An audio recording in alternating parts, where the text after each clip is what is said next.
Good evening, everyone. Thank you for joining us tonight for a very important community conversation. I'm Lansing Mayor Andy Shore. This town hall is the second in our series of discussions with Lansing residents. It's through this process and other modes of outreach that we're obtaining your input as the Mayor's Racial Justice and Equity Alliance, or MRJEA, prepares to examine our policies, practices, and procedures and work toward developing a community-inspired racial justice and equity plan. The MRJEA will also weigh in on proposed police budgets and reforms. We'll continue to listen as you share your thoughts, ideas, and stories. Everyone involved in the process of assessing and prioritizing information and data is thoughtfully considering your input. I want to thank Police Chief Daryl Green, Human Relations and Community Development Director Kim Coleman, Attorney Teresa Bingman, Chief Strategy Officer Judy Keeler, and our city's IT Director Christopher Mumby for organizing tonight's event. Also thanks to the city employees who will provide important information tonight about the city's budgeting process in general, and more specifically, the Lansing Police Department's budget. These professionals include, again, Judy Keeler, our Chief Strategy Officer, Joe Abood, our Assistant City Attorney, and Joe McClure, who's our Budget Control Supervisor for the Lansing Police Department. Again, thanks for joining us. Now I want to introduce Kimberly Coleman. For the last 32 years, Kim has served as a nonprofit executive director and consultant and has significant experience in organizational development.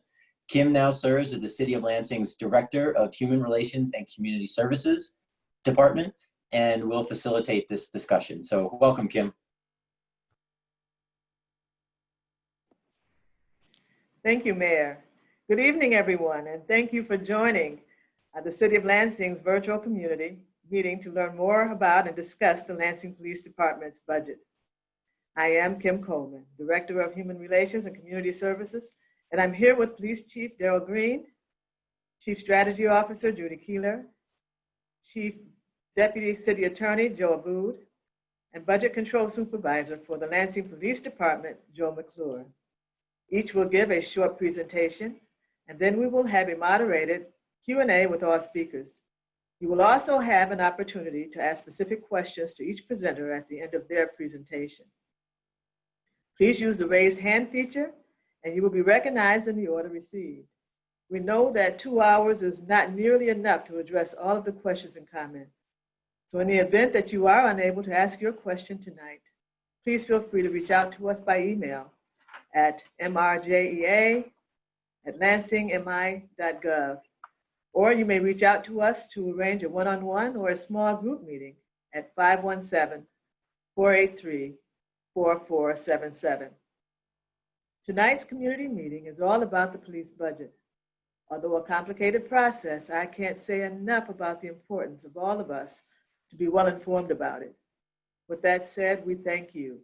We thank you for the opportunity to get together to learn more about the budgeting process and to hear your input relative to the police department's budget.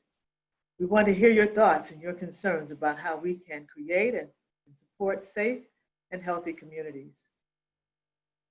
As you know, there has been a call for defunding the police across the country, especially following the outcry for racial justice that blossomed after the death of George Floyd.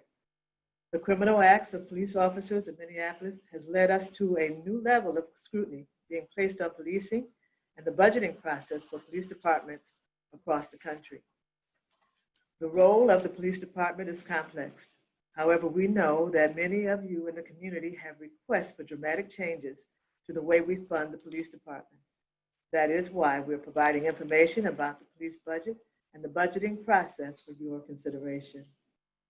While suggestions may vary, we are all looking to create innovative solutions to address problems and concerns while considering the safety and health of our citizens and the police who serve us. Among some of the problem solvers are police officers. Their voices must be heard as well. So as you listen to the presentations and the discussions to follow, please keep in mind that the police budget is a moral document that reflects the values that we all collectively hold. So upon conclusion of the presentations, we will open the floor for discussions around reimagining the delivery of police services. But the very first step is to better understand the budgeting process that serves the police department and the services that the police department currently provides. Now, here to provide an overview of the city's budget and the process to change or adopt a new one is Ms. Judy Keeler. Ms. Keeler has been with the City of Lansing for over 4 years. She brings extensive financial management experience in both the private and public sectors. Judy has served as Senior Management Consultant, City Treasurer, Finance Director, and Director of Corporate Partnerships. More recently, Ms. Keeler was promoted by Mayor Shore to serve as the city's Chief Strategy Officer. Thank you, Judy, for being here. Thank you. Welcome, everyone, and we want to thank you for joining us for this very timely and important discussion tonight. As Kim stated, my name is Judy Keeler, and I'm the City of Lansing's Chief Strategy Officer. In my role, I review budgets and look for ways to increase revenues, decrease costs, and develop strategies to help improve the city's financial health and outlook. Tonight, I invite you to learn more about the Lansing Police Department's budget. My goal is to provide you with a very basic overview of what the city's annual budgeting process looks like. And I'd also like to review the components of the city's general fund. The City of Lansing, like many other municipalities, follow an annual budgeting process. The city charter and the State of Michigan's Uniform Budgeting and Accounting Act, otherwise known as the Act or the UBAA, governs the City of Lansing's budgeting process. So at this time, and Val, I'm going to need your assistance, I would like to share with you a timeline for the budgeting process. We can get that up on the screen. Perfect. So step one is for September and October. So what happens is the City Council develops what they consider to be their budget policies and priorities according to the city charter. So their priorities must be submitted to the mayor no later than October 1st. The next step is March, but let's talk about what happens in between September and March. Departments are busy preparing their budgets for the next fiscal year. And the Lansing Police Department specifically during this time, they also work on their budget and then they submit it to the Police Board of Commissioners for their review and approval before it's sent over to the mayor. The commissioners are citizens just like you and me, and they provide critical input for the police department budget. March is the second step. So on March, by the fourth Monday in March of every year, the mayor is required to submit his executive budget to City Council. Next is April, and during the month of April, the budget is first reviewed by City Council's Committee of the Whole. Then the council sets up public budget hearings in order to hear what you feel to be the most important priorities for our budget. Next, in early May, after the hearings, the council will then focus on adopting the budget, but that must be done no later than the third Monday in May. And then we hit the goal, which is to have the budget adopted. And once it's adopted, then it will be enacted July 1st. So that is our process, the simplistic form of it. My colleague Joe will speak later in our session to tell you what happens if the amendment needs to happen and different things like that. But this is the complete, simple process.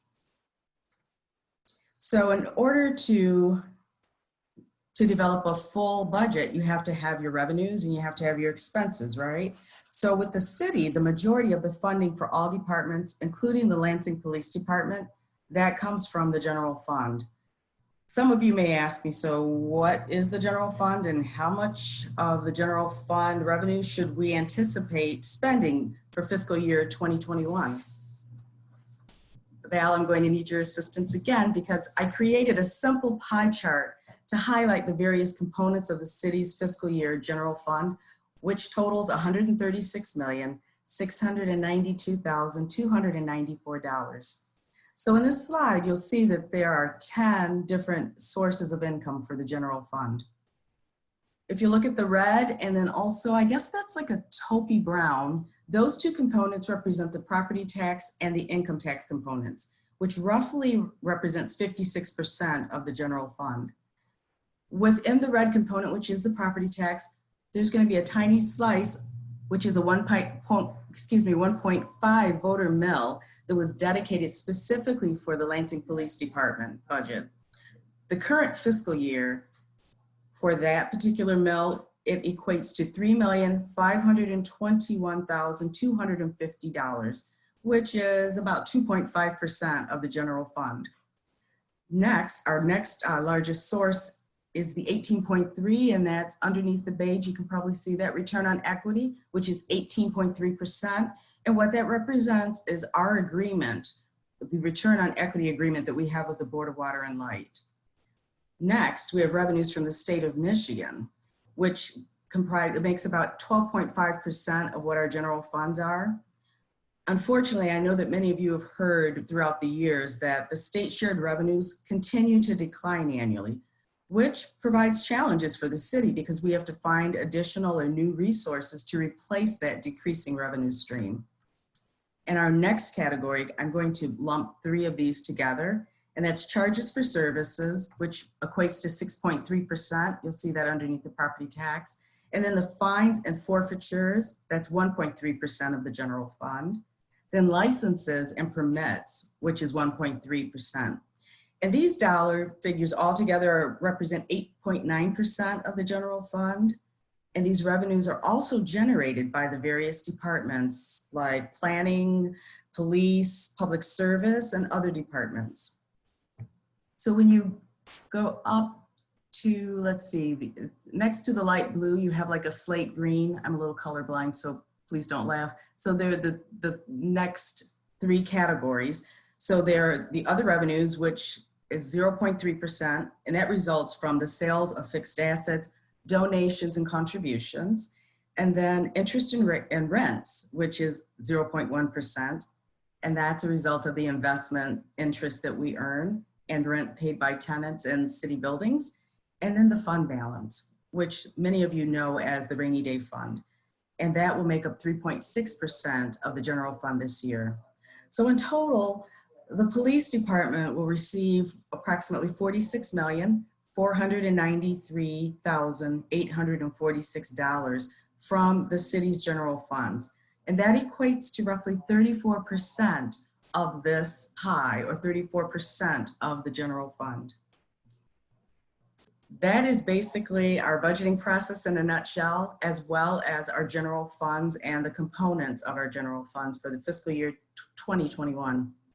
I want to thank you all for taking time to listen, to understand a little better about the budgeting process and then also our general funds.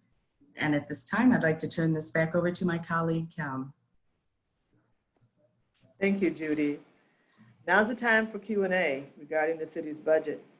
If you're interested in speaking, please raise your hand by using the raise hand feature at the bottom of your screen, and I will call on individuals to speak. When called on, please state your preference for appearing by video or by name. And at this time, I welcome Shirley Mitchner to our first caller to speak. Shirley Mitchner, are you available? There you go. And you are on mute, Shirley. Oh, sorry, Kim, it was raised by mistake. Oh, that's okay. Nice hearing from you. All right. Thank you. Sure. Our next caller would be Calvin Jones.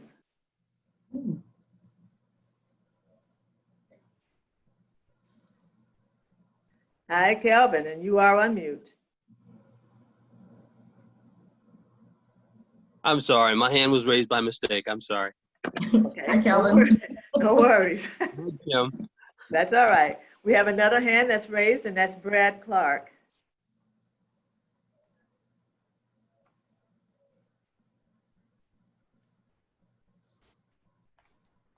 Brad, would you like to join us?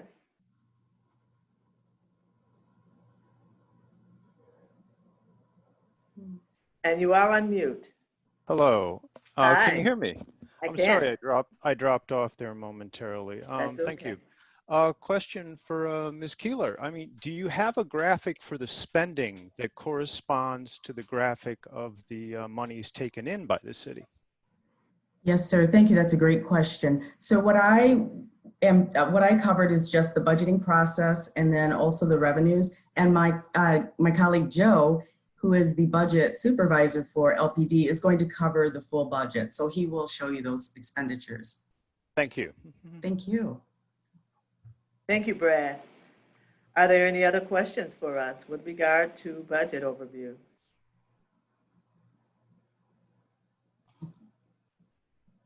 I welcome David Odom. Hi, David.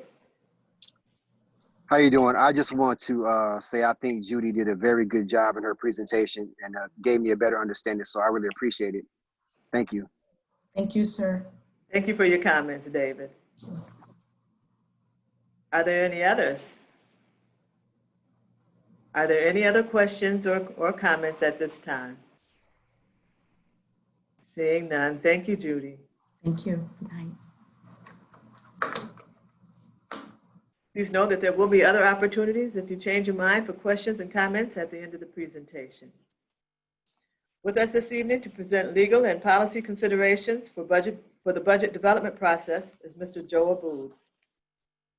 Mr. Abood practiced law and private practice with the Abood Law Firm for close to 30 years, and then with the City of Lansing in the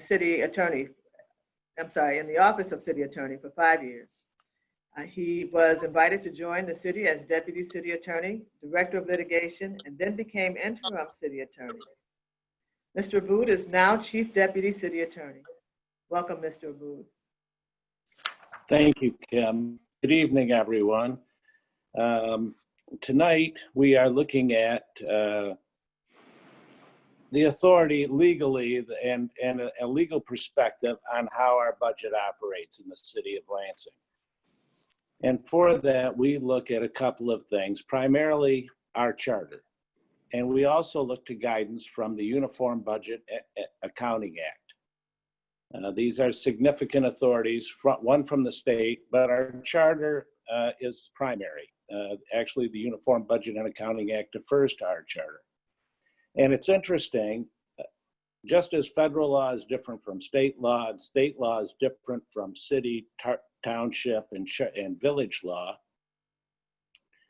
every city has its own charter that guides it and relative to its budgeting. And in the city of Lansing, our charter does the same thing. And specifically, Article 7 in Chapter 1 refers to the budget. And if you look at that section and chapter, article and chapter, you will not see any paragraph that refers to amending the budget. However, 7.108.1 in the charter, in chapter 7, article 7, does describe for the city the ability to do supplemental appropriations. That is how this city has structured its budget work after the budget has been completed. And I agree, Ms. Keeler gave a great presentation on how the budget is formed and how it is presented with the city. And basic principles are these: that the mayor proposes the budget, the council appropriates and has the ability to amend the budget at its formation, and then the mayor is able to spend the money that the council appropriates. And this is, in our city charter, we're based on a strong mayoral form of government, which is different than other cities and other city charters. So what people may do in Portland or Seattle or Chicago or Denver or Miami, they have different processes than the city of Lansing has. Once the budget is adopted, and if there is a need for a supplemental appropriation, the charter provides for that. The mayor proposes the appropriation, and then council considers it. And if the council agrees and adopts it, then we have our appropriation. And we do this not infrequently when we receive a grant or a donation subsequent to our budget being formed. We get these some additional monies, which we cannot, the mayor, the administration cannot spend that money until council has appropriated it. And so we go in and notify council that there has been this money that has been granted or donated or provided to the city, and then council determines how to appropriate it pursuant to the mayor's proposal. If the council doesn't agree with the mayor's proposal, then they reject it. It needs a 2/3 vote. And if it doesn't pass, then it goes back to the mayor and the mayor resubmits a new proposal. That's the way the city of Lansing does it. Significantly, with the city of Lansing, with the police department, there are certain funding for our police department that makes it very difficult for the city to adjust or change. And those include grants, which we enter into an agreement when we accept the grant to accept the conditions of the grant. And so those conditions restrict the use of those funds. And so we don't have the flexibility to adjust that once we accept the conditions and accept the grant funds. Another area is our legacy costs. Those legacy costs are obligations which the city has undertaken and is committed to and people rely on. And the law is very strong in this area. Those legacy costs are to be honored by the city. And finally, there are contractual costs with third-party vendors, which the city enters into contracts for, and those are encumbered funds according to those contracts, and the city has to honor those obligations. And there are all kinds of ways where you enter into those third-party vendor contracts. They're necessary to the operation of any department. But you know, for vehicles, for maintenance, for equipment, you enter into these third-party contracts. So those are the three areas of cost that the city has already committed to and cannot adjust. Finally,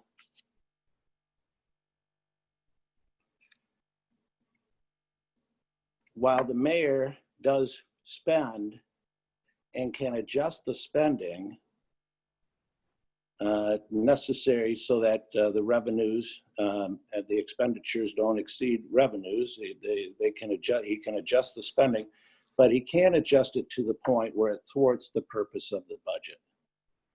These are our charter, the legal restrictions on our ability to move. That's some of the process that Ms. Keeler outlined.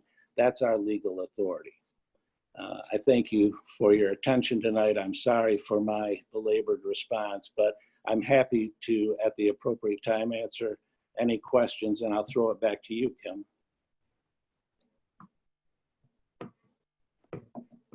Thank you, Joe.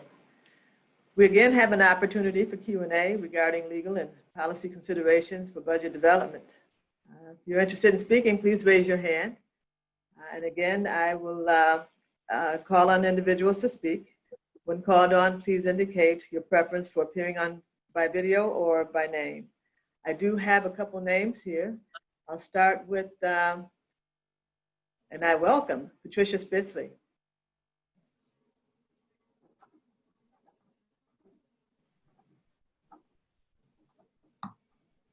And you are? There we go. I got Welcome. it. I got it. Hey, Thank you how for are you? being here.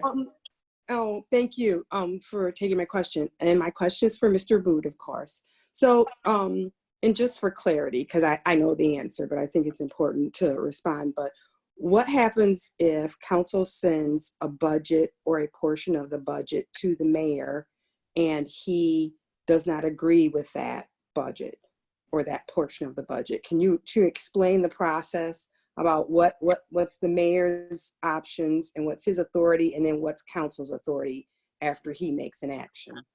Thank Sure. you. Yep, excellent. And I know you're very well at the answer to this, Councilmember Spitzley. But yes, if council does amend the original budget prior to its being ratified and approved, and they send amendments, it goes to the mayor, and the mayor has the ability to accept the amendments or to veto those amendments. And then if he does do a veto of the amendment, then it can go back to council, and council has the ability, if they have enough votes, to override that veto with a majority vote.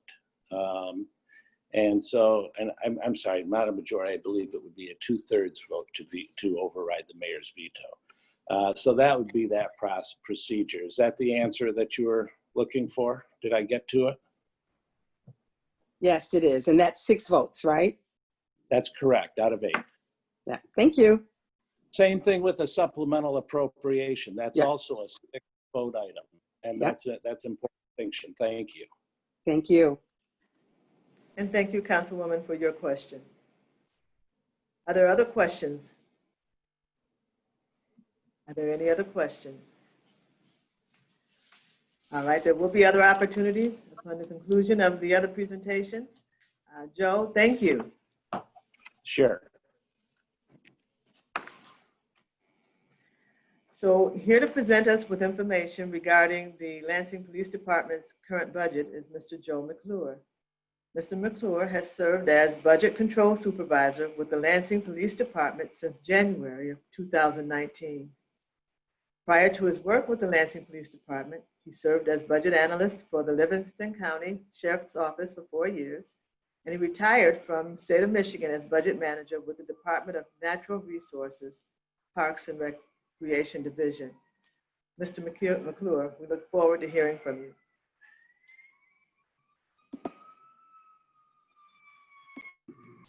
Thank you, Kim. Good evening, everybody. As Kim said, my name is Joe McClure, and I'm the Budget Control Supervisor for LPD. This evening, I'm going to go through LPD's general fund budget numbers. The department does have budgets in addition to general fund, such as special revenue funds and various grant funding. But those funds are much, much, much smaller, less stable, and are less reliable than general fund. For the current fiscal year FY21, LPD's general fund budget is around $1 million. Because we only have a limited amount of time this evening, I will focus on the general fund portion of the budget. I have the following slides to aid in my presentation. Slides, please.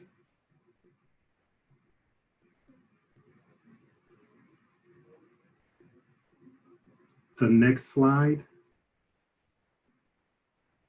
This slide shows a summary about FY20 and FY21 budget by cost centers.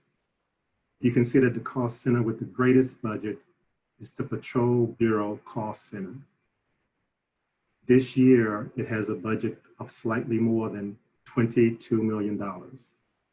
This cost center represents 47%, nearly half of LPD's total general fund budget. The second largest budget belongs to our investigation division at nearly $10 million, or 21% of the total general fund budget. Combined patrol and investigation makes up 68%, more than 2/3 of the total general fund budget for the department. Moving to my next slide. This slide takes the previous slide one step further and shows the budget for our cost centers based on the categories of personnel, operating, and equipment. You can see that the personnel budget is slightly more than $39 million, or 83.9% of our total general fund budget. The operating budget represents only 15.5%, and the equipment represents only 0.6%. You can also observe that the administrative cost center accounts for 5.8 million of the 7.2 million operating budget. Roughly 81% of the department's general fund operating budget can be found in the administration cost center. The reason that the administration operating budget is so large is because it has a few very large ticket items, such as the department's IT budget, which is $2.4 million. The department's vehicle and fuel costs, which is budgeted at $1.85 million. The department-wide utility costs at $432,000. These are just a few of the large ticket items. More will be mentioned later. Moving to my next slide.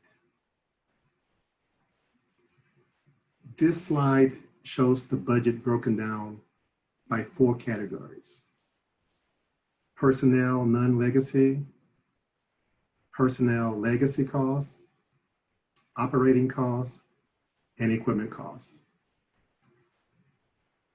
Non-legacy costs consist of costs such as salary and wages, shift premium, overtime, longevity, FICA and Medicare, plus various allowances for clothing, dry cleaning, gun, and physical agility testing.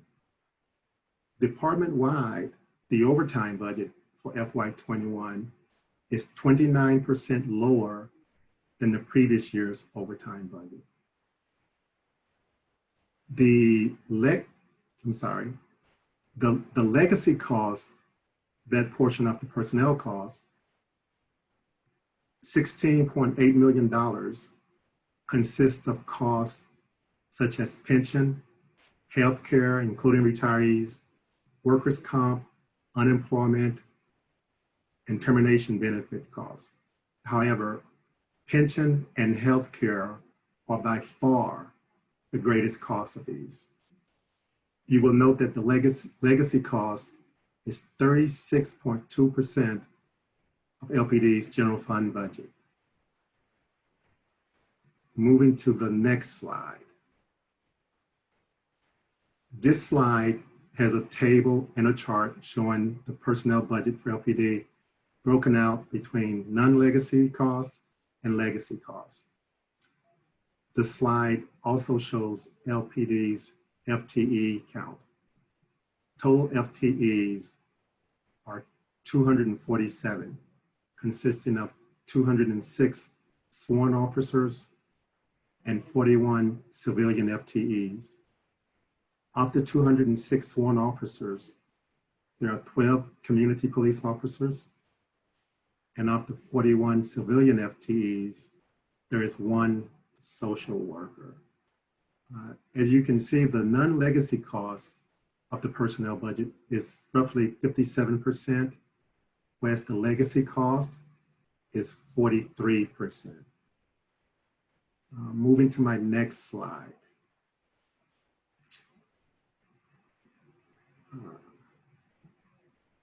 This slide shows the budget, what the budget would be if legacy costs were excluded. LPD's total general fund budget would drop from 46.5 million to 29.7 million in the absence of legacy costs. Just trying to point out the high costs that legacy costs have. Moving to my last slide. This slide shows the department's operating budget. It excludes the personnel and the equipment budget. It lists a few key items that are in the operating budget. These key items are virtually impossible to eliminate from the budget. Some of the items are the department's IT, information technology allocation of $2.4 million.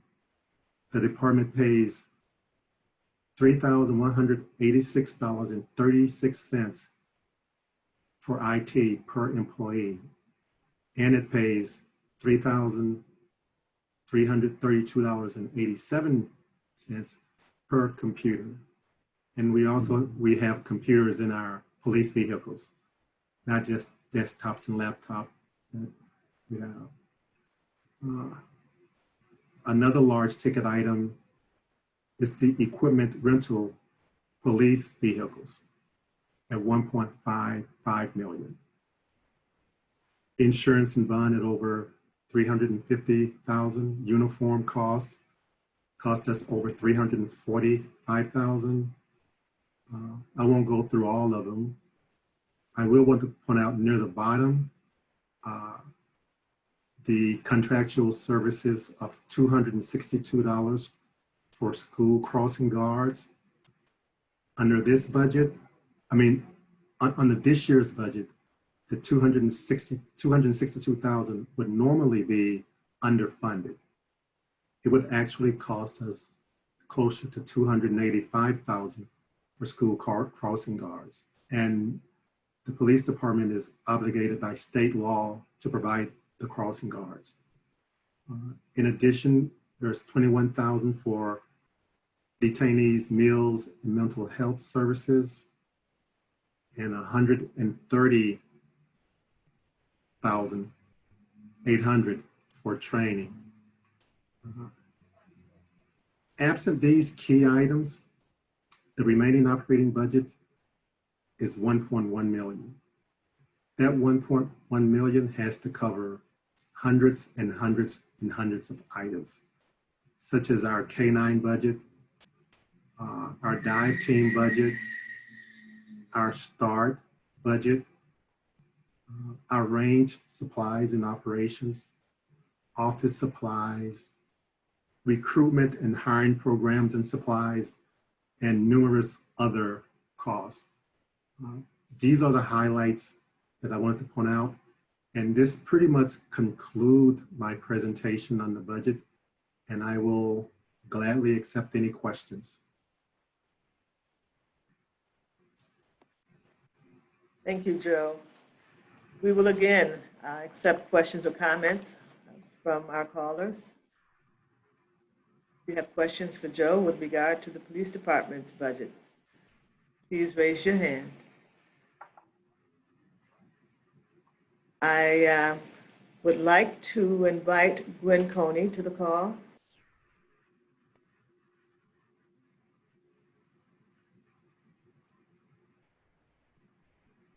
Welcome, Gwen. I believe you're still on mute.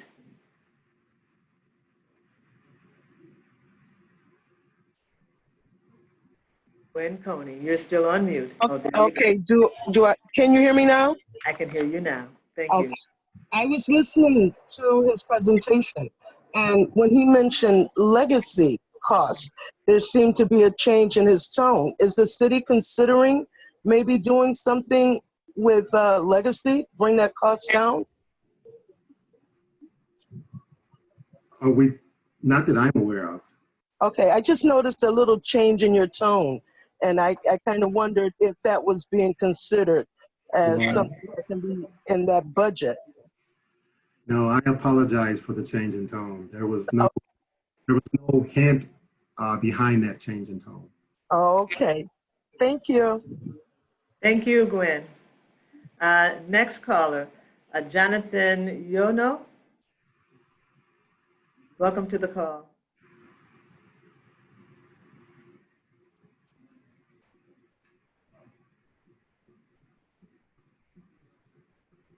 You are still on mute, Jonathan. My apologies. Welcome.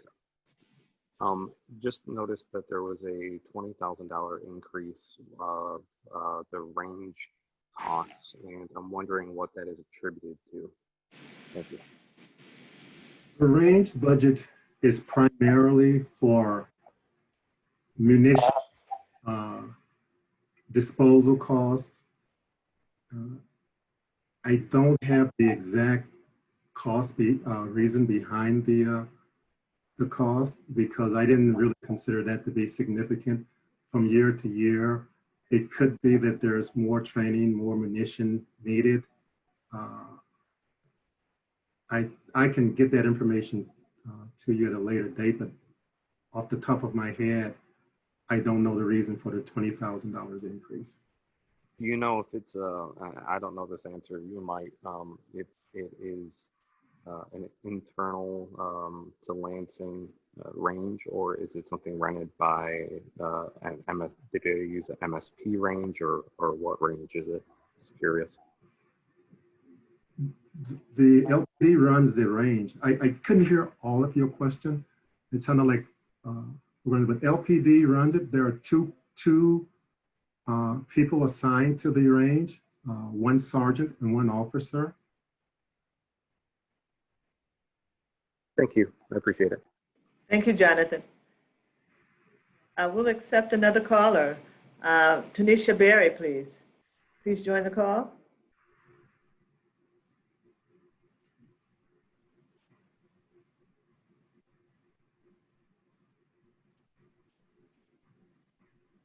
And you are on mute, Tanisha.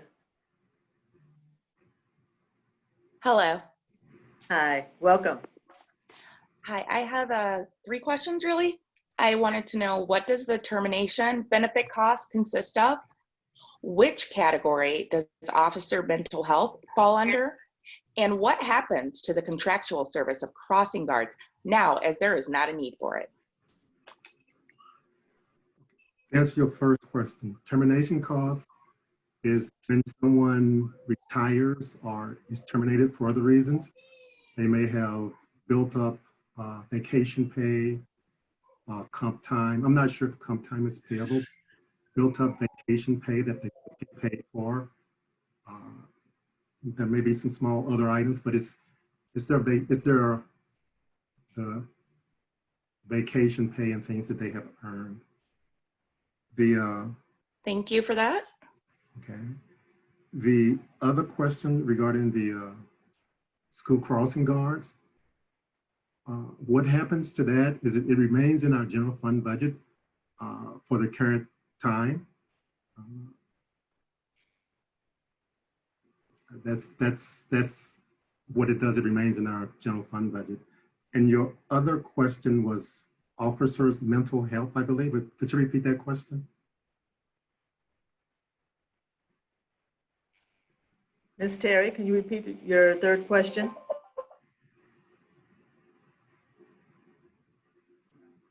Hello, which category does officer mental health fall under?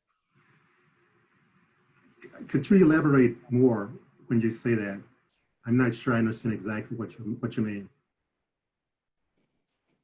I believe that officers' mental health are at risk a lot, and it can cause them to make decisions that they wouldn't necessarily every day do. So where does that fall in? Their mental health? How do they take care of themselves in order to do their job better?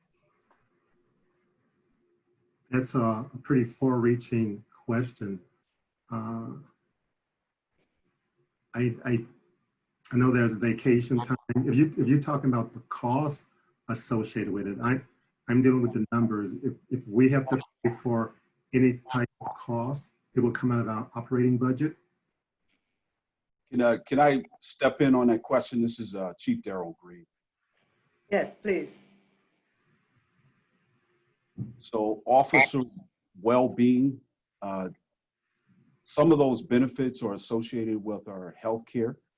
We use a company called Compass, and Compass has a division that they call Backing the Badge that does specifically what you're talking about, engagements. And the officers have the opportunity for 7 visits. One of the things we did with the most recent police contract was make it mandatory that officers would have at least 1 visit to a trained professional in mental wellness.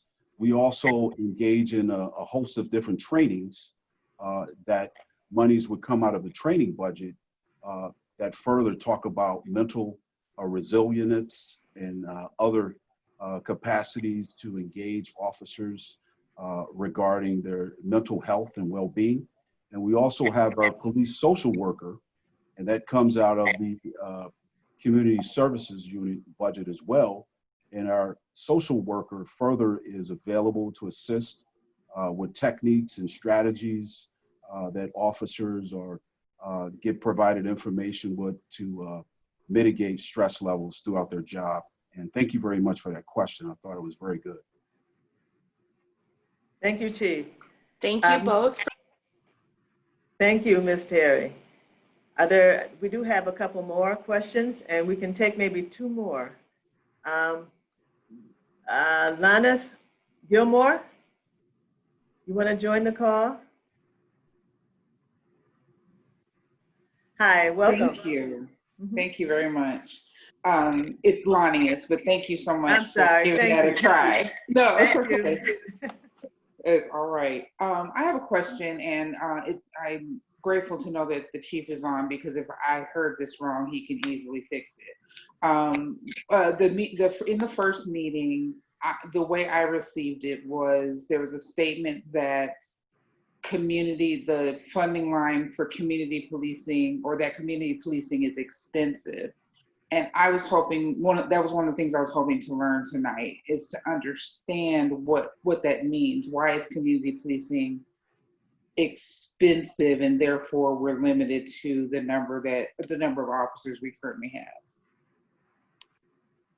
Joe, did you want to invite Chief Green to join us, and you guys can tag team that one? Sure, he can join. I will begin just by stating that the cost of an officer, when we include a vehicle, is roughly $160,000 per year. And we do have 12 community police officers. Plus there's a budget of roughly $3,000 for each officer for their community policing program. And I'm sure there are probably others that I don't know that the chief might know much better.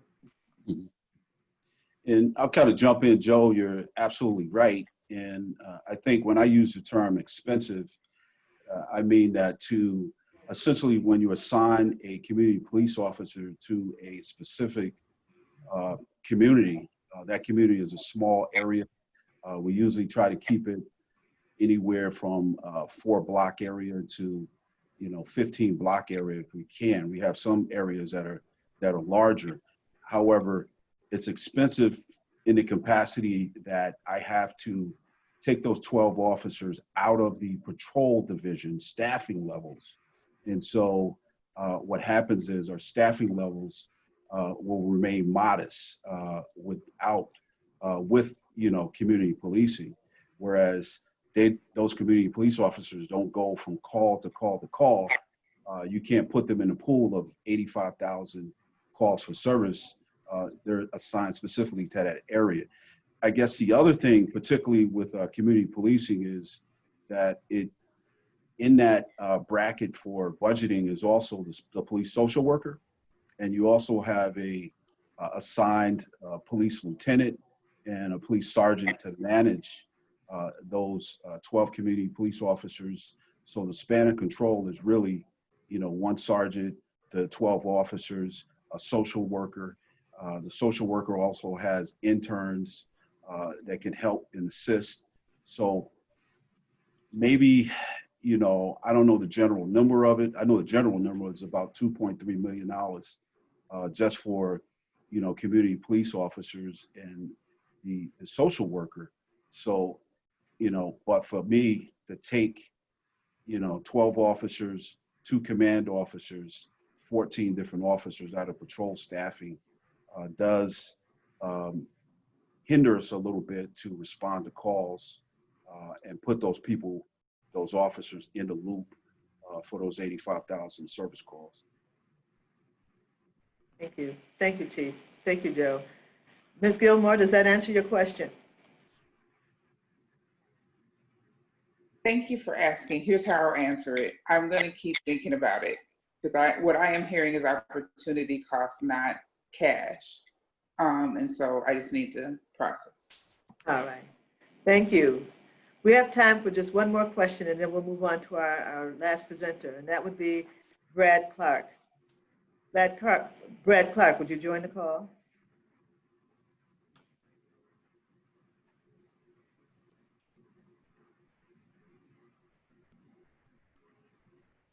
Thank you. Welcome. And there you go. Hello, thank you for taking my question. Actually, most of this question has already been answered. I was wondering about the per officer estimated costs and how those costs are distributed between the different areas within the police department. I guess if I could get a little follow-up on the difference between the pay scale for a mature officer and the pay for a novice officer.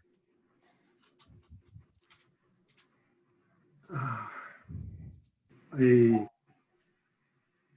rookie is about $45,000 a year, and the mature one, I can look that up very quickly. I know it's significantly more. You want us to give you a moment to look that one up while we move on to the next presenter? We'll still have time for additional questions afterwards. Absolutely. I will give that answer after the next presenter. Is that okay with you, Brad? Certainly, yes. Thank you. All right. And there are other hands up, but why don't we move forward with the next presentation? It won't prohibit you from asking your question, so hold on to it. I just want to make sure that we get through all the presentation. Thank you, Joe. Well, based on the information that's been shared thus far, we know that the process to reduce the police budget is not left up to any one individual, but would in fact require a process that includes a joint effort of the mayor and the council. Our last presentation will be made by Lansing Police Chief Daryl Green and will address the impact of possible budget changes. Chief Green has worked at the Lansing Police Department since 1997. He is a graduate of the FBI National Academy and was appointed Chief of Police in August of 2019. Chief Green earned a PhD from Western Michigan University, a master's degree from MSU, a bachelor's degree from Temple University, and is a military veteran and commissioned officer in the U.S. Navy Reserves. Thank you, Chief Green, for being here. Thank you very much, and good evening to everyone. Again, I'm Chief Daryl Green of the Lansing Police Department and one of the co-chairs of the Mayor's Racial Justice and Equity Alliance. And understandably so, there has been a lot of conversation about the budgeting of police departments across the country, and most recently here in the city of Lansing. While there are no confirmed immediate decisions regarding LPD's funding streams, I want to be objectively clear with our community that any decrease in funding will have drastic and lasting impact on the safety of all people that visit, work, and reside in the city of Lansing. In addition, there will be lasting challenges on public safety's ability to protect businesses and other city and private infrastructures, maintain and recruit talented and diverse police staff, conduct investigations for victims of sexual assault, human trafficking, homicide, internet crimes against children, and further maintain our community policing efforts. While much of the impact of a major budget cut proposal remains unknown, I attest there will be a clear, urgent, and complex series of public safety issues that result from many significant budget cuts to the Lansing Police Department.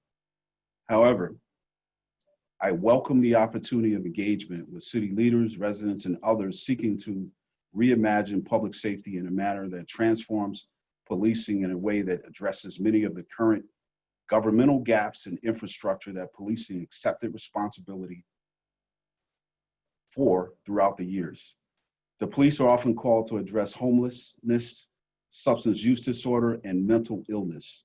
These issues are not clearly what I would term criminal matters, yet police departments like LPD and others work in environments where there is a void of 24/7 governmental resources, and police have filled that void where governmental and nonprofits were either non-existent or had limited resources. Many of those issues are unpredictable, and often when social agencies and other nonprofits are available, there is a further need and request for police officer assistance to safely manage those calls for service. I don't believe we should ask the city of Lansing to test out a theory that argues that if police are abolished, crime will decrease. I fiercely advocate that the city of Lansing should embrace evidence-based public safety theories and not reforms that are not supported as being the best strategies. We as a government owe it to our community to envision procedures, tactics, and policies that are based on best practices. In fact, I think it is extremely reckless to use a national cookie cutter strategy to abolish the police department. To think that reducing the police budget will improve public safety in the city of Lansing is fundamentally flawed. The LPD has been consistently under budgeted for throughout the majority of my policing career. When I first started at the Lansing Police Department, we had over 260 officers. We now have, in this fiscal year, 206. There are some 18,000 law enforcement police departments across the country, and they each have a different model for their policing budget, and therefore using an untested cookie cutter budget reduction model is dangerous. The average ratio for police agencies with a population similar to Lansing is 2.2 officers per 1,000 residents. Doing the math, and based on the current population, LPD should have a little over 260 officers. The city of Lansing has remained below the funding average since the early 2000s, and to further make cuts at this point will definitely jeopardize the safety of residents. The Lansing Police Department, as I mentioned earlier, responds to an average of 85,000 calls for service annually, and those calls are disproportionately, unfortunately, originating in socioeconomically challenged communities. To propose police not responding to most of those calls without a working system in place to protect those needing assistance is an appalling model for government public safety. In the event of further budget cuts, LPD staffing would have to focus exclusively on 911 response and preparedness for emergencies. Defunding the police would demonstrate delays not only in non-emergency calls, but emergency calls for service. Fewer police will be in neighborhoods to build and strengthen community relationships. In addition, there will be a constant lack of police capacity and preparedness to respond to serious crimes, specifically criminal investigations that present significant threats to public safety and seek to not only hold offenders accountable, but further intervene before others retaliate. Defunding the police will largely affect the poor and other historically marginalized communities. Wealthy neighborhoods would most likely hire private security, as many have already done, and more financially challenged neighborhoods would be forced to fend for themselves. The Lansing Police Department observed a similar budget cut in 2012 when 44 officers received layoff notices. That following year, when we submitted our uniform crime reports to the FBI, we observed criminal sexual conduct increases of over 39%. Motor vehicle thefts went up by 38%. Robberies went up by 27%, and larcenies went up by 6%. It was during this time frame of 2012 to 2013 that our violent crime initiative was fully implemented, bringing additional state, federal, and regional partnerships to the city that focus on violent crime.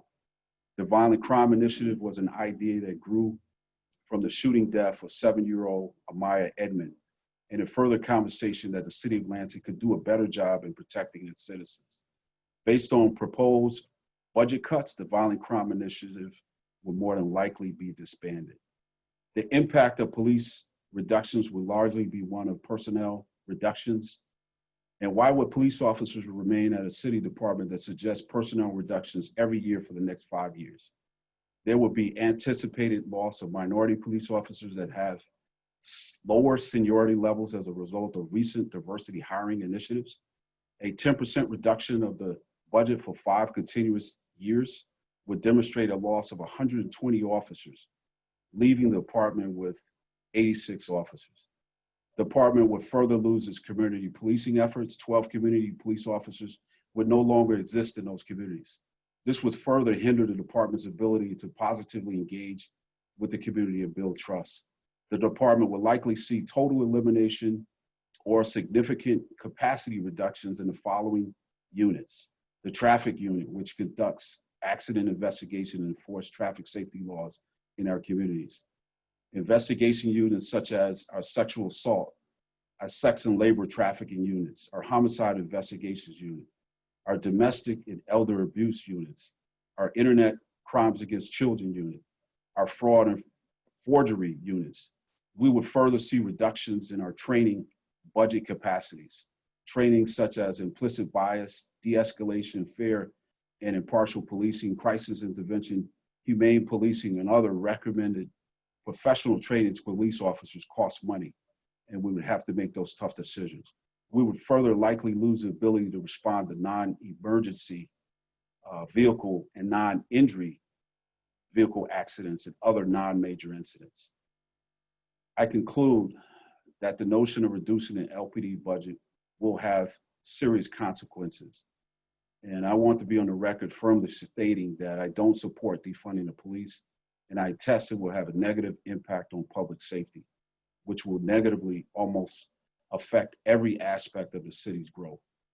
I have this obligation to tell the city this, to provide an objective assessment of the current environment regarding police budgeting costs and its impact.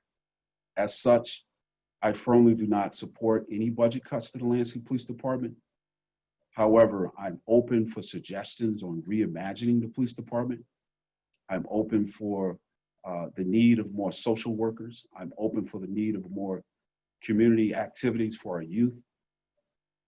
I firmly approve those scenarios. However, I don't support pitting police resources against social resources to address some of the needs that are currently a gap in our society and our city. Thank you very much, and I look forward to the questions and comments.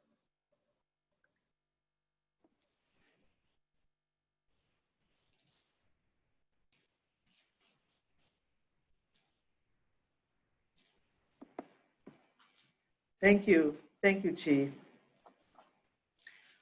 Well, it's now time for our callers to begin to ask more questions. We'll use the same process that we used earlier. I will ask that all of the panelists turn on your cameras in the event that there are questions that should be directed to you. And again, callers, please use your raised hand function in order to be recognized. Once recognized, you'll have 2 minutes to share your question, your stories, or your comments. And let's begin. And I'm happy to throw out the first question. And this question would be then for our citizens, the people who are on the call now. We know that the cry for police defunding is being heard all over the country for a variety of reasons and a number of issues. Of course, our focus here is Lansing. What issues or concerns do you have? Why do you feel the police department should be defunded or remain intact? We will take your questions now. Michael Cole, your hand is up. We will invite Michael Cole to the call. Okay, can you hear me? I can. Thank you for being here. Thank you. And thank you, Chief, for that very detailed review there. Just the thought of that is scary in itself, to defund the police. I don't think you have enough officers. Matter of fact, I don't know how you get any officers at $45,000 starting pay anyway to do the kind of job that has to be done. Now, I have opinions on both sides of the fence, but I'm trying to be positive and as you say, reimagine the department. I understand now, if last I checked, you have 3 precincts, is that correct? No, sir, we just have 2. We have the headquarters downtown and the one on Wise Road, 5815 Wise. Okay, I know some years ago, a group that I was a part of, we pushed for a public safety millage because we wanted to see that stand alone. We wanted the public safety, fire, and police to stand alone and not be affected by some of the economic stuff that goes on from time to time. And there was talk of building a new facility that could encompass everybody and not have it split all over the place. I'm sure, Mr. McClure, there are some extra costs when you have more than one facility to operate, especially some of those older buildings that y'all have.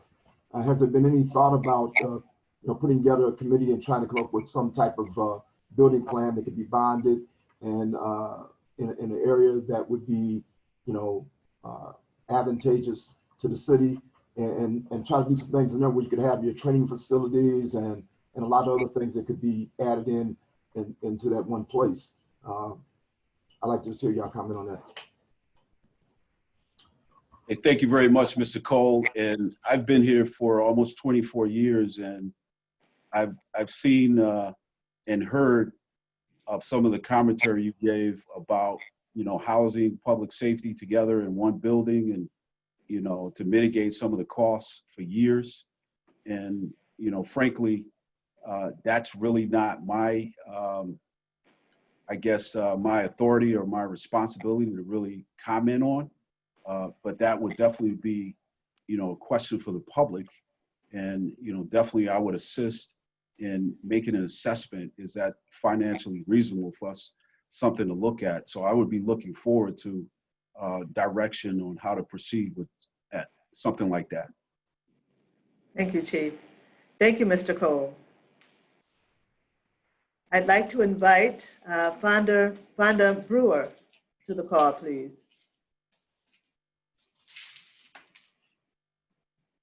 Fonda Brewer.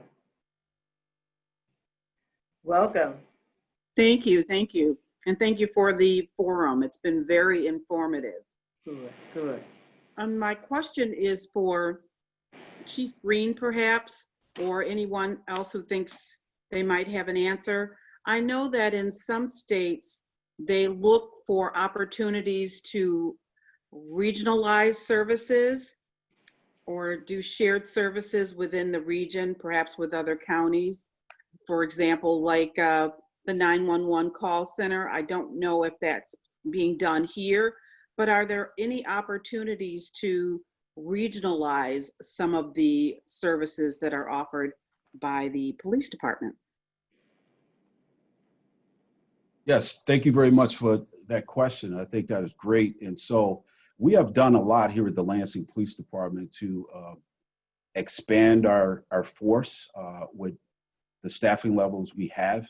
We currently, you know, have a regional dive team to perform those responsibilities, you know, the safe recovery of, you know, persons or any items that are in our rivers and waterways. We've also regionalized our accident investigations. And when I say regionalized, I'm talking about area departments throughout the county. And our dive team is also connected with Eaton County as well. We share equipment, we share personnel as well. And our accident investigations, some of those complex accident investigations that, you know, unfortunately happen, you know, early morning hours. So we have, you know, officers and command officers from different departments that assist, and we assist throughout the department, throughout the area as well. We also have, I mentioned our violent crime initiative. And what our violent crime initiative did is this: it really multiplied our force. 2012 to 2013, when that really went into full implementation, we brought on about 6 Michigan State police officers, their troopers, excuse me, and some of their command officers that work right at our operations center. We also house, you know, FBI, DEA, ATF in our operations. So if I would probably try to put a monetary value on the partnerships we have just on violent crime alone, I would probably place it well over $3 to $4 million for the level of resources. You know, they pay for their overtime. The only thing we do is house them in our building. They're right inside the building, so they have those communications with the officers and the detectives and so forth. So it's a benefit to us. And one of the things I talked about, if we eliminate some of those special units, I don't believe some of our regional partners will stay around if we don't have the capacity to continue those efforts. And, you know, when I talked about delayed police response, that essentially, we often depend on mutual aid. We help some of our agencies in the area because guess what? from time to time, we need help here in the Lansing Police Department because we don't have that level of officers to deal with multiple emergencies at the same time. And so we rely on them just like they rely on us. And, you know, it'll be difficult for us to press on them for continued help if we don't have adequate resources to, you know, essentially, you know, handle the city of Lansing at a proficient manner. Thank you. Kim, may I go back and answer two questions that were brought to me earlier? Absolutely. Okay. The one question was the range budget, why the increase from 70,000 to 90,000. The only thing I see I reviewed the budget was there was 18,000 for equipment, and that equipment consisted of 15 patrol rifles. They were replacing old generation patrol rifles, and that was $18,000. The question on the police officer salary, police officer step one salary, I misquoted. The actual salary is $49,666. Step two is $53,500, and it goes up to step six. Step six is $71,419. Thank you, Joe, for providing that clarity. Yes. Why don't we go on and see what other hands we have up? Malik Brown, please join the call.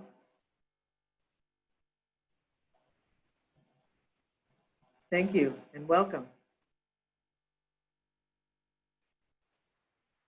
You are still on mute. There you go. Okay, there we go. I was wondering, Chief Green, if you could offer statistics of solved crimes. I guess I don't know how to ask the question, like how many different, you talked about you having the resources, needing the resources to protect and serve. So how many investigations have you had, and what is your percentage rate of solving crime, I guess, you know, making sure you're catching the people and that kind of thing? Well, you know, so what you're talking about are solvability rate. Yes. And, you know, for me to, you know, look at every crime and give you a solvability rate, I don't have that in front of me, but I will say this, that's something I'm really proud of, particularly for the Detective Bureau and Investigations Unit, is that the national standard is usually right around 50 to 60% solvability when it comes to homicides. And obviously, any homicide is a tragedy. And however, our solvability rate averages usually the high 90s. And unfortunately, this year we have 100% solvability concerning homicides. And, you know, even though it's extremely tragic to talk about, you know, I'm optimistic that we can help these families grieve and, you know, move forward in their lives regarding their loved ones and friends that suffered and were victims of, you know, homicide. So that's one statistic that I keep in my head all the time and that we're very proud of. Thank you, Chief. Thank you, Malik. Thank you. Julie Kramer, would you like to join the call?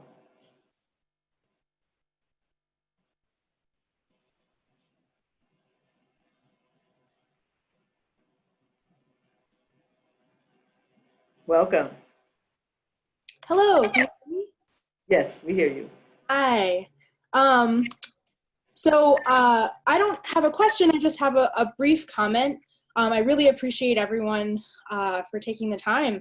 This has been really informative. I'm really new to city governance and learning about it, and I've been attending city council meetings, and I really appreciate just the opportunity to learn and engage in my community. So just really briefly, I appreciate, Kim, that you framed the police budget as a moral document that reflects the values that we all collectively hold.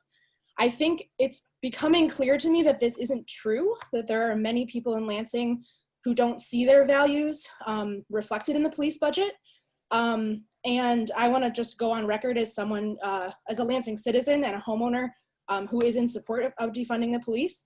I want to make sure that that is brought into this panel right now. I do really appreciate Chief Green's service to our community. I really appreciate your words tonight. I do think that your assessment is not objective. I think calling it objective is false, because this is your world. You've been a career police officer. That's the perspective that you take. And I think there are many others in our community who do not have that same perspective, who come from different worlds and have different types of expertise that we need to also be listening to. And those people have come to different conclusions, namely that defunding the police and investing in our community in other ways will be beneficial and will bring more safety to our community. So thank you very much. That's it. Thank you, Julia. Yeah, and please don't go yet. I would like to circle back around with a specific question for you. Please give us an example or share something with us that will give us an idea that your values would be reflected in the funding of our police. What issues would you like to see resolved there? Well, I have, again, I'm very new to this and I'm learning, and I have questions about the, it's clear that some of the majority of the police budget is going to legacy costs, is going to pension, is going to, you know, paying for personnel items like that. And it's not clear to me what the value is in that. I also don't have a job that has pension, so I'm not an expert in like what the value of pension is. I know it is important to people who work in fields that have pension, but I don't see a value in that for me as a Lansing citizen. Okay. So that's one example. Thank you. I'd like to invite Ryan Smith to the call, please.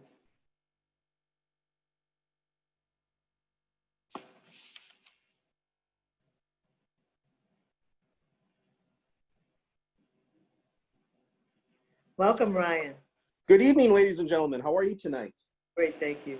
I certainly don't envy the circumstances that you guys collectively are facing, but I also know that when we're sitting in the back seat driving, that it's easy for us to tell everybody what to do without knowing all the details involved.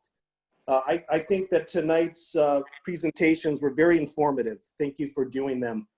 My question is for the chief, is we as citizens and individuals have been more than willing to submit our ideas of what should be done. I would be curious to what you believe should be the future of Lansing Police Department. If there are changes to be made, what would you like to see and how would you like to see those things implemented? Hey, thank you very much for that, Ryan. I definitely appreciate it. And I think for me specifically, I think I've been clear that we should not pit police resources versus the need for social resources to address some of the systemic issues dealing with our youth, dealing with homelessness, substance use disorder, and mental health issues as well. And so for me, specifically, when I think about those issues, I do want to see increased community and governmental support of our youth activities, particularly sports, not just for the boys, but for the young ladies as well. I do want to see us take a more vibrant and robust examination and use of resources for our community centers. I know that they have an effect on our interaction with our youth when it comes to police. And one of the things I did when I first became the chief of police was I enacted a new police youth interaction policy to help guide our officers a little bit better on how they deal specifically with youth. And so for me, I would like to see some of those things for our youth addressed. And then the other thing I would like to see is this, more resources devoted specifically for our homeless and specifically for mental health issues and substance use disorder.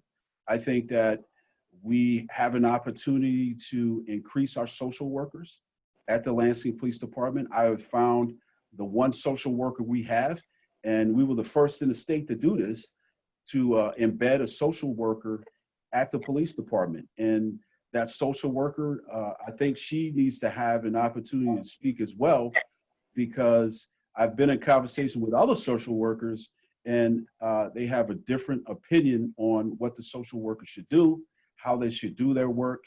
But I really see the need for social workers and police to respond to some of these incidents at the same time, because you're often dealing with some situations whereas people are suffering with a mental crisis at the time, and it can be unpredictable. And I think it's beneficial for police and social workers to work together.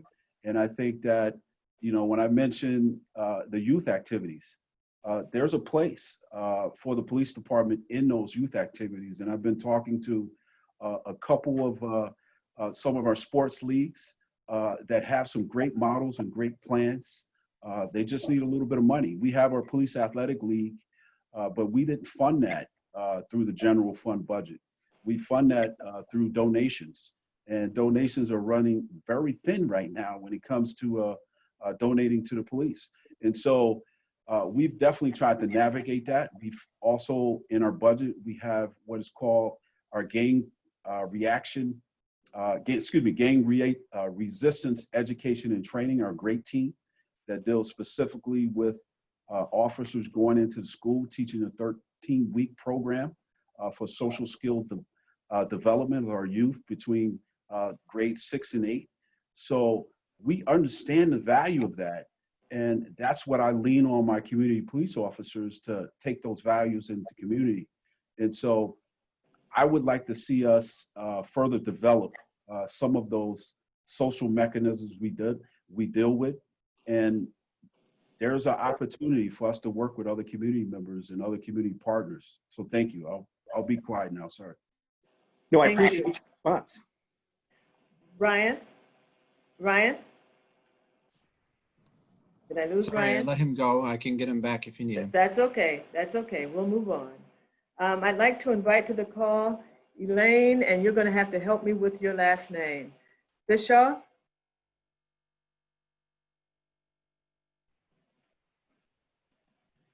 Elaine, help me with your last name.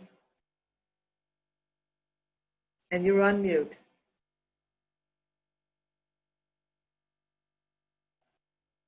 Elaine, you're still on mute.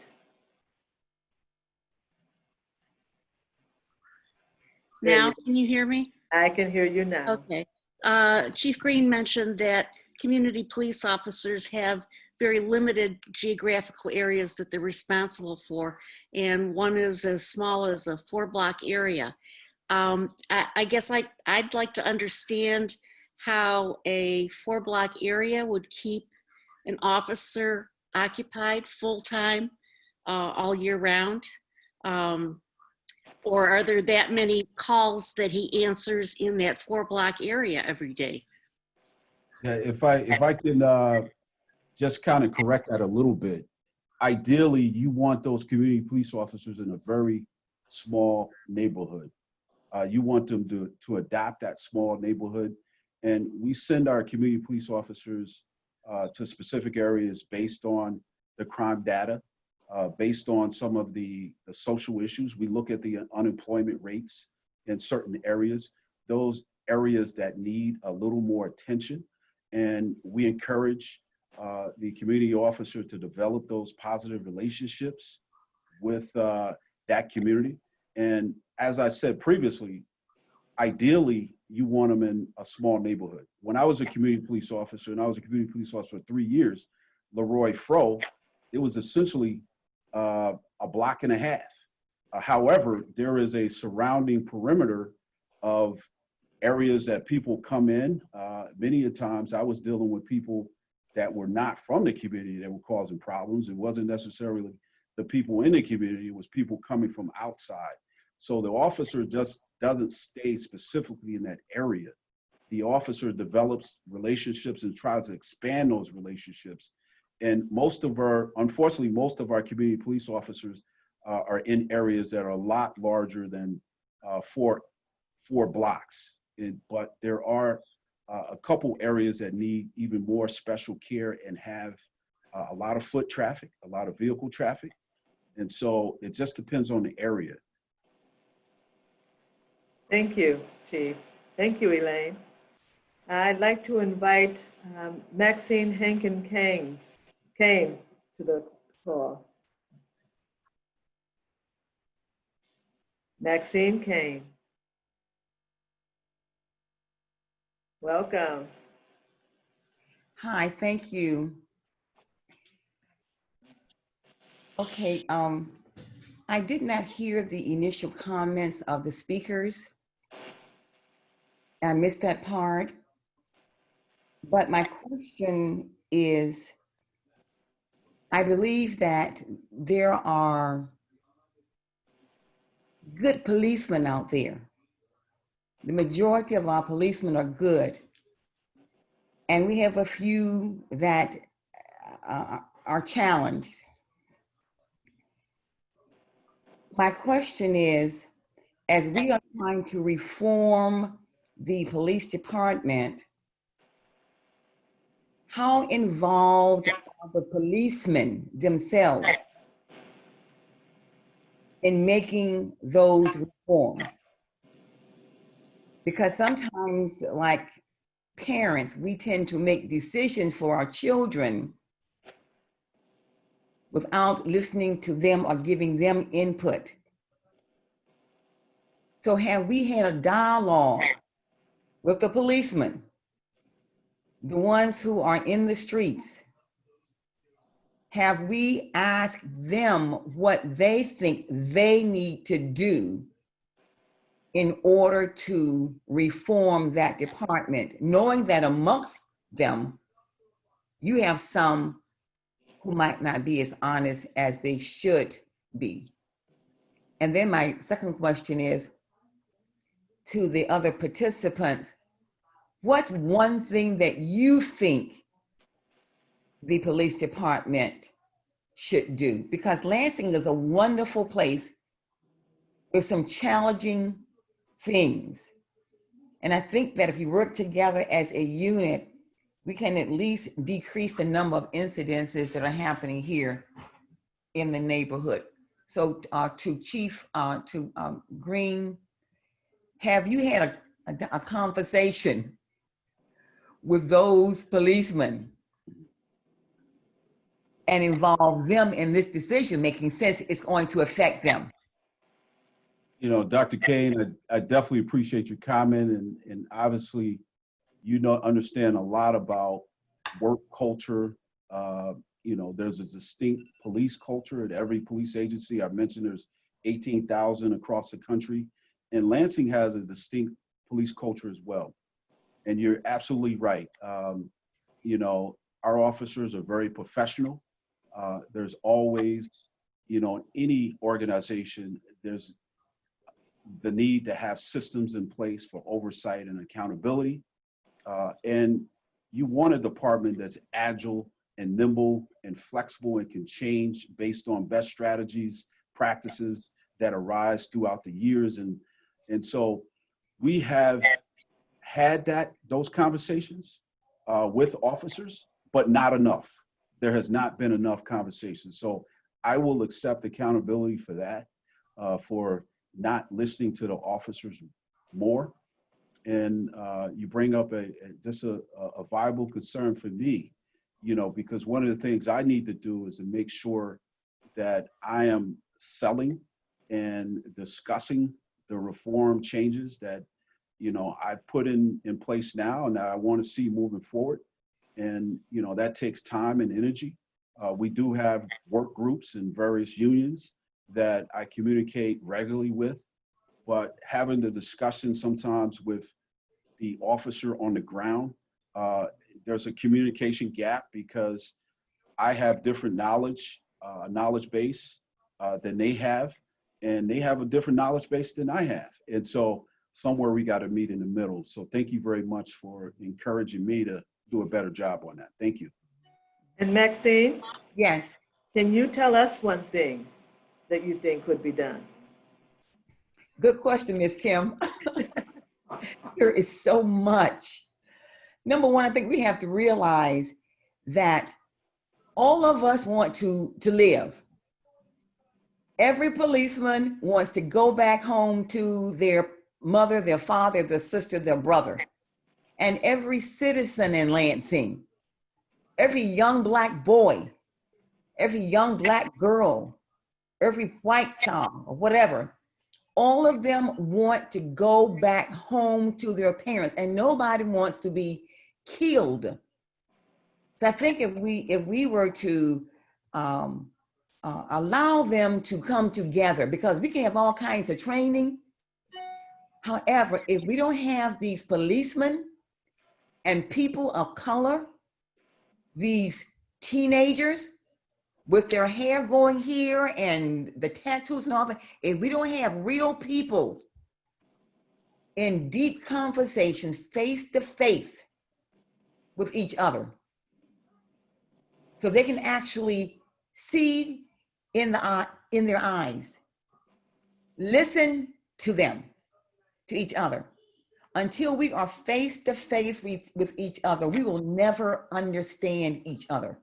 So we need to have training sessions that involve those policemen, listening to those mothers, those young men, listen to the policemen. There has to be face-to-face conversations and not just a bunch of slides and research, but we need to be eye to eye, toe to toe, listening to people, knowing that everybody wants to go home. Don't Thank get you. me started now. Thank you. I appreciate your feedback. I'd like to call to the, or invite to the call, Laura Rich.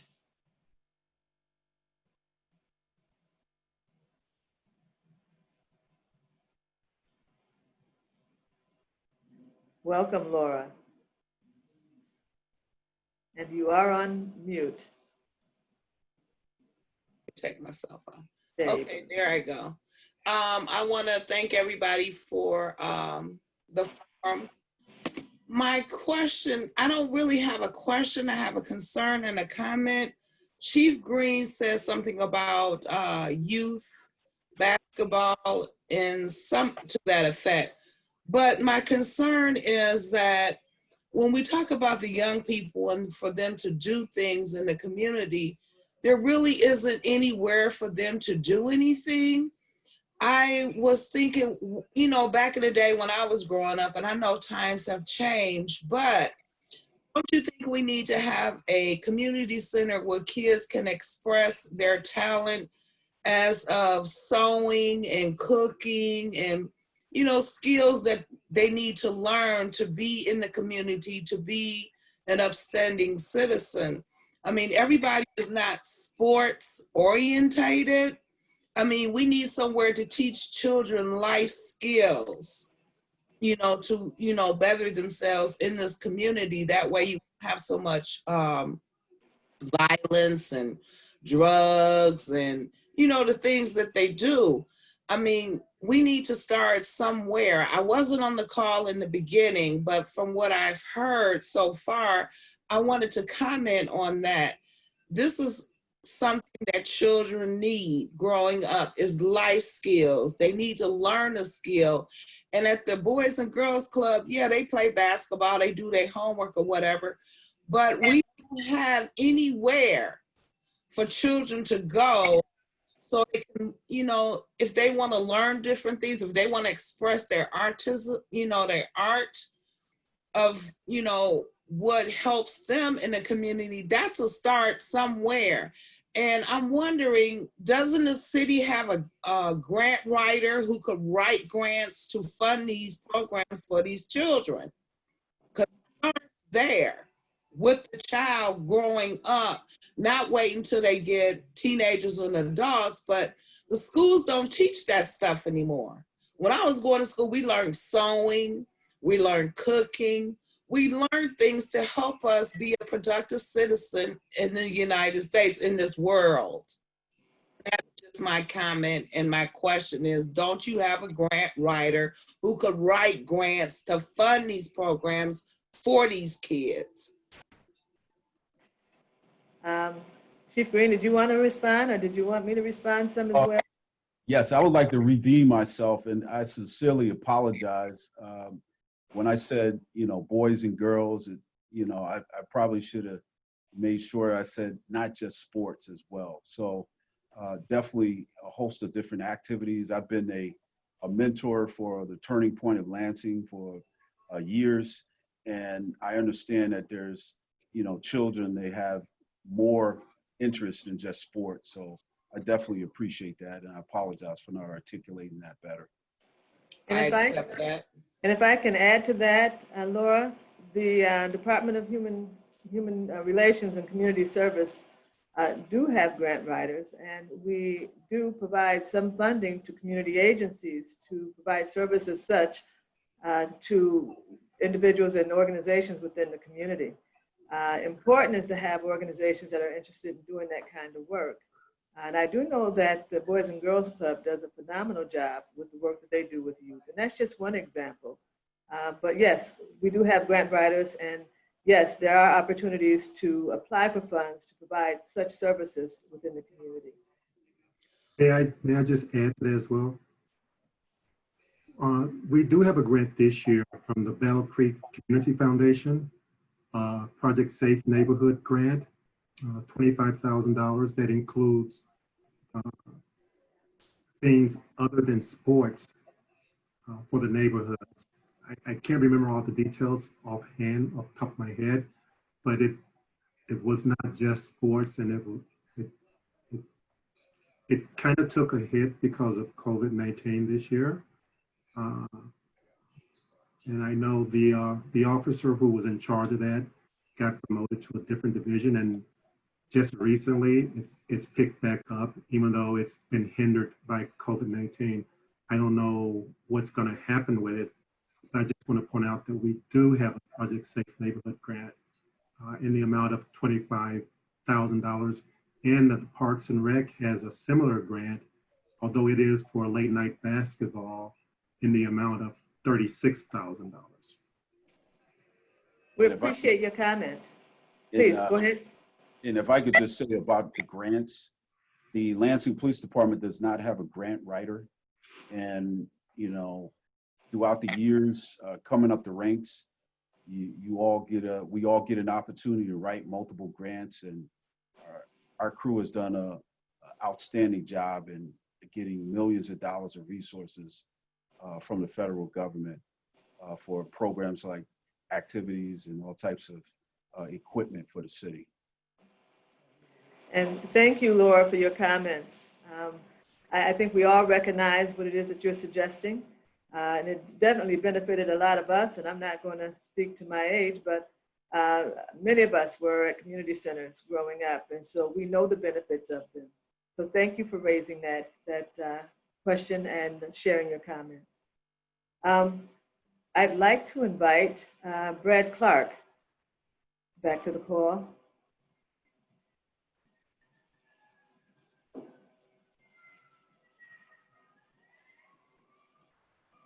Brad, welcome back. Question for Chief Green. I think it's time to address the elephant in the room, and that is cuts to law enforcement are motivated by the assumption of systemic racism. Given your experience and your education, would you please comment on systemic racism or its lack in law enforcement generally and within the Lansing Police Department specifically? Thank you very much. In systemic racism, institutional racism, I've seen it exist in every organization that I've been a part of, whether it's in the military or every job I've had. It exists everywhere. And I've certainly seen it here at the Lansing Police Department. I will say this, that, we have a host of different accountability and oversight measures. And when you talk about systemic racism, implicit biases that come out of that, it's very difficult sometimes to substantiate. And you have to rely on setting the tone for your organization. And I kind of equate this to the incident that happened out of Minneapolis, the horrific death of George Floyd, the bystander, idea of a bystander being there and taking no action, not reporting it, just allowing it to happen. And so I think you have to create an organization that will not allow systemic racism to take place. Systemic racism is covert by its very nature. So it's very difficult to see sometimes. And you have to do a lot of auditing. You have to do a lot of accounting. One thing we have here at the Lansing Police Department, we voluntarily went to body-worn cameras right after the Ferguson protest and the death of Michael Brown, and also the Baltimore protests that were happening right around that time, 2004, 2005. And so, excuse me, 15, 14 and 15, excuse me. And so you have to have measures in place to not only train people, but hold them accountable. And that's in any organization you work for. And I've seen issues in the military. I've seen issues in law enforcement. I've seen issues in education at universities. At every job I've worked, systemic racism was present in some capacity. And you have to stamp it out when it presents itself immediately, and you have to train to it so you can mitigate it as much as possible. Can I have a follow-up? Sure. Well, how do you differentiate between an individual instance of racism and systemic racism? Well, I'm certainly no expert when it comes to systemic racism from the standpoint of workplace organizational responses. I resort to when I see and hear of such issues that are reportable, I lean on the Office of City Attorney. I lean on experts in the field. I lean on the International Association of Chief of Police, the Police Research Executive Research Forum, the FBI National Academy. I lean on them to help us assist in developing a training platform and also a organizational environment that can mitigate those issues. And I think that specifically when you deal with overt racism, someone makes a comment, someone does something, some particular action to a group of people based on their race, that's easy to spot out, particularly when you got body-worn cameras and in-car cameras, easy to spot. But it takes, constant analysis, looking at, the traffic stops that officers are making, doing those spot checks and those spot audits. It takes a lot, but I'll tell you that, our team has done a really good job of being very professional as, talking to our young officers, developing that culture. We ask those questions in the hiring process. We want officers to be empathetic. We want officers to have some type of knowledge base about diversity, not just race, but gender, sex, class, all of those type of diversity and inclusion concerns and knowledge base. So we look for that even in the hiring process, and it's a part of our culture. When Dr. Kane was on and she was talking specifically about police need to have those frank discussions with community members. We're actually looking at a training right now that we're trying to facilitate. We're trying to navigate with COVID-19 called police reconciliation training, where you have officers interacting with community members. We're also looking at Georgetown's law has some new training on bystander protections to help us mitigate issues that we saw out in Minneapolis. So there's a lot that goes into it. There's an accountability piece. There's a training piece. There's a building culture. There's the supervisor, the frontline supervisor is highly important. That lieutenant over that sergeant has to also make sure that the climate is correct. And you have to be able to create an environment whereas the typical officer that's on the ground he or she feels comfortable communicating issues when they're small, that we can get a handle on them before they become large. Thank you. Thank you. And thank you, Brad. Thank you.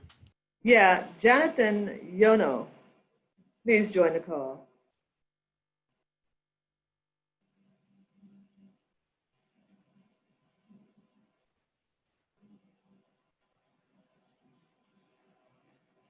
Welcome, Jonathan. And you are still on mute. There you go. Thank you. You should be able to hear me now. Thanks, first of all, for answering that question about the range. This is primarily directed towards the chief. My question is to you is really how can we support you? Because before moving to Lansing, I'm from Detroit, and I've seen what it looks like to unintentionally defund the police. I know what Highland Park looks like, for example, and what happens when neighborhoods have to hire private security like Palmer Woods because the police are just stretched so thin that they can't help protect citizens and uphold the law.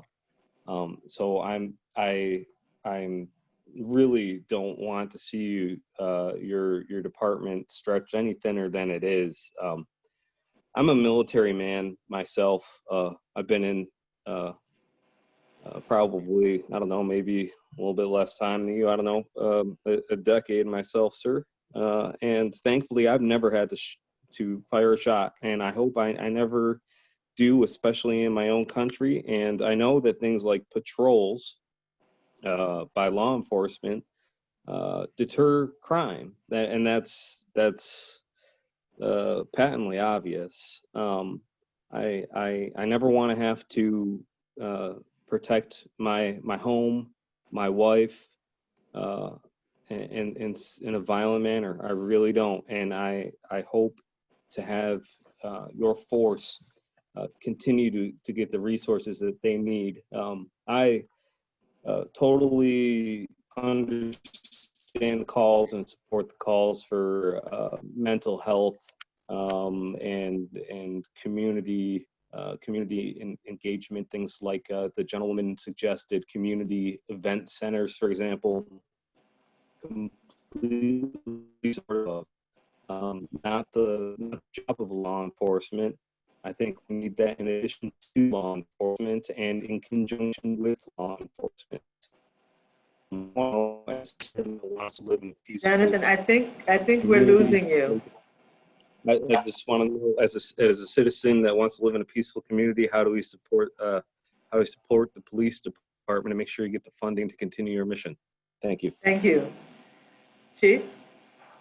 Well, first of all, thank you very much, Mr. Yono, and I definitely appreciate, the words that you articulated. And I'll say this, that particularly our patrol division is suffering a morale crisis. They feel that the community does not support them. And so it's been very challenging for myself as chief of police in this particular environment. And I know it's been challenging for them. They're dealing with a host of issues on the ground as far as people expressing their discontent towards officers. So just your conversation and your comments about showing support means a lot to those officers. And that's all they really want to hear. I mean, our officers want to be professional. They want to engage with our community. They want to develop that trust and that legitimacy. And so hearing community members say that we support you, that we support professional policing, we support reform that will make the officer better and that will increase and build on the strength and the trust of our relationship with our police and community. That's all they want to hear. And, they want to hear that loud and clear as much as possible. And I think that will go a long way. Thank you. That's awesome. And thank you for the question, and thank you, Chief, for your response. We'll take a couple more questions. Gwen Coney, you're invited back to the call.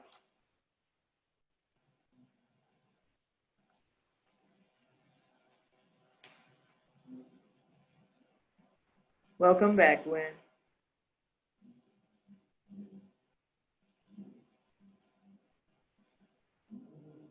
Are you with us? Gwen, Coney? We are unable to hear you. Why don't we come back to you and move on to Maxine Kane?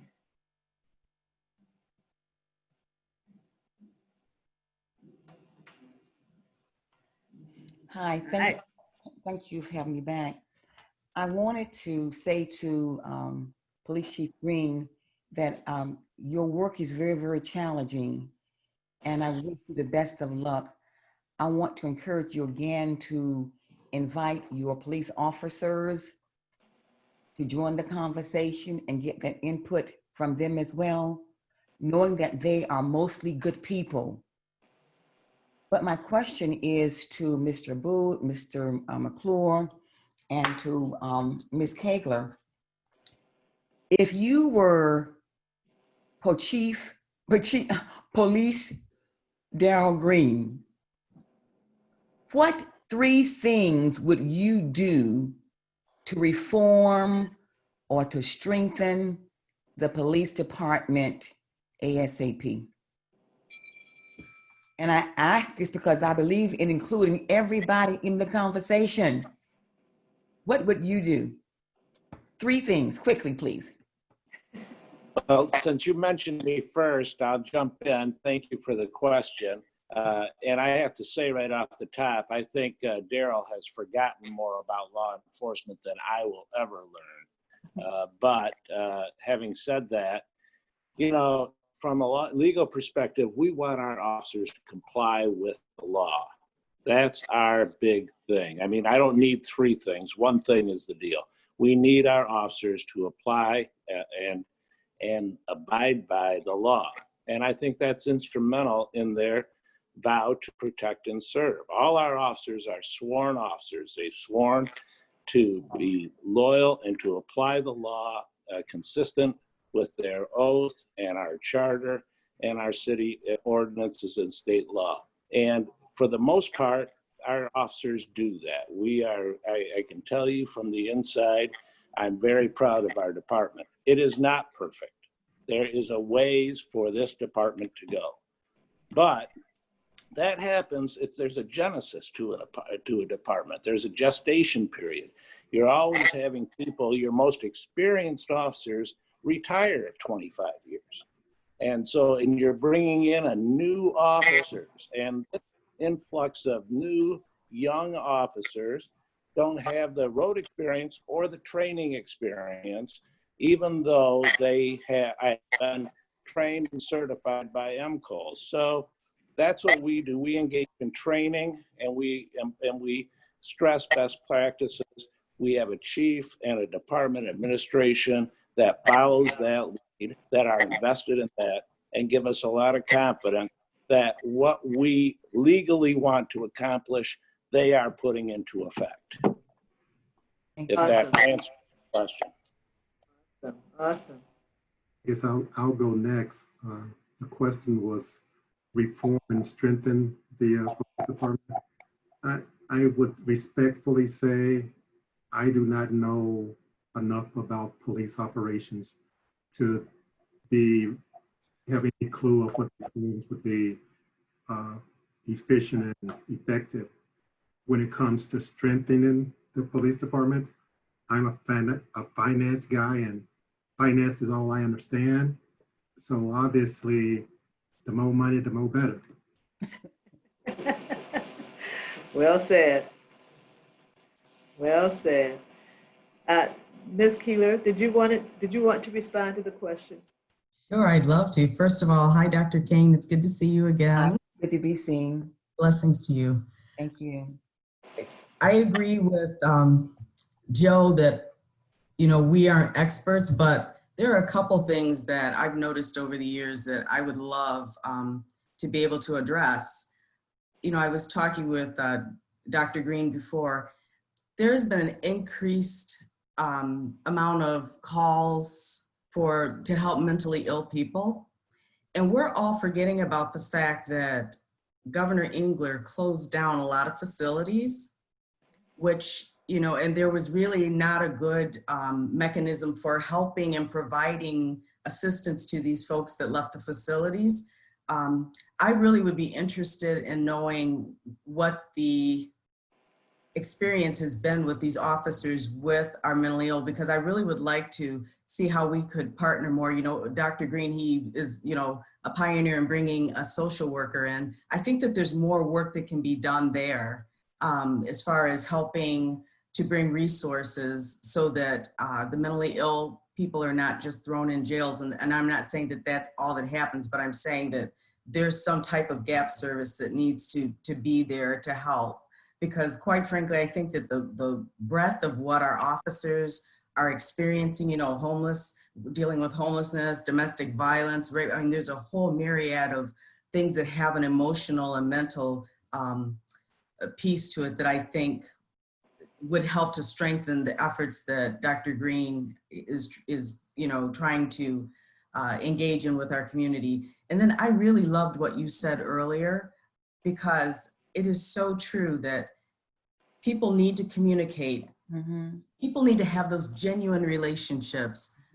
So, you know, I love seeing the Facebook stories where you see officers dancing with the kids or eating with them. So, you know, those, I would love to like adopt, not a fire station, I'm sorry, Chief Green, but you know, having those neighborhoods that are adopted and we have these genuine relationships and conversations and face-to-face. I mean, I would love to cook a pot of greens for you know, for the chief and some of the folks, and just have conversations, because like you said, you have fear, there's fear of the unknown. If you don't know people, then you will go by what?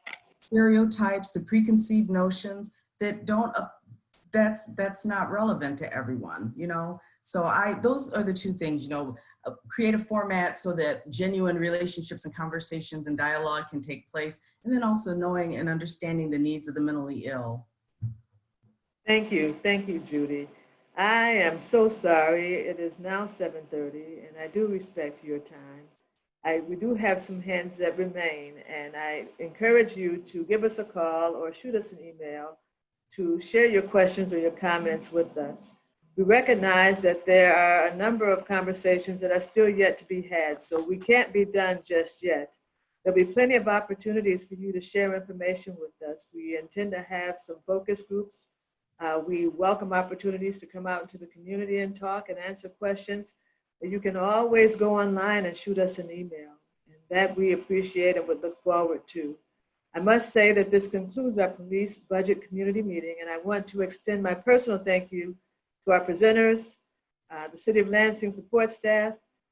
Special thank you to you, our citizens of Lansing, for your participation and your questions and your engagement. We know we have given you a lot of information to consider. If you would like to have copies of the slides or of tonight's recording, they will be made available to you on our dedicated web page. Again, we thank you for being here. You have a good night. Yes.